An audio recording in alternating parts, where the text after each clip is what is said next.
Go through the dialogue in English if you do not understand Tamil and if you have not watched the movie. This is the entire dialogue that plays out.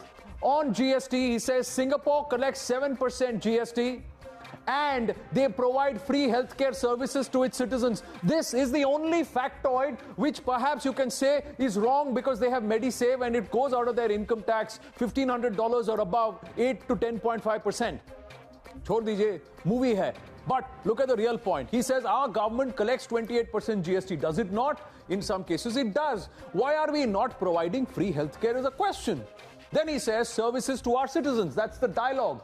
For medicine, 12% GST. True or false? 5% to 12% is the variant. He's picked up the higher one. One commodity that cripples our livelihood. He's talking about liquor. There is no GST on human alcohol consumed by humans. Let's put it that way. Alcohol consumed by humans. There is no GST levied. Other taxes are. Then he goes on to say there is oxygen cylinder in one of the government hospitals. No oxygen cylinder in one of the government hospitals. We know which one, don't we? And when we inquire, we come to know that they have unpaid bills for more than 2 years. Is he not talking about what happened in Gorakhpur? Of course he is.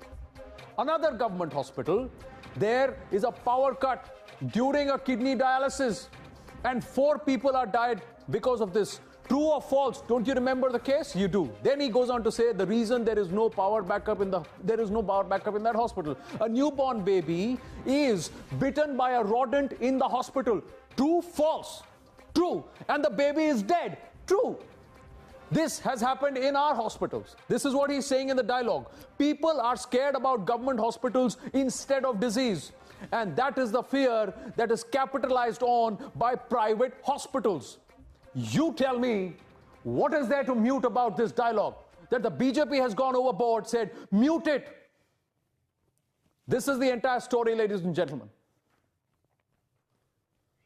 Just quickly, another scene where a comedian stands for a French visa and says, "Mere jeb mein note nahi hai," because it is all digital India and we have to stand outside banks to get our notes. Is that not true? Aren't we looking at digital India? Aren't we carrying less notes in our pocket? What's so wrong about this? That's the story.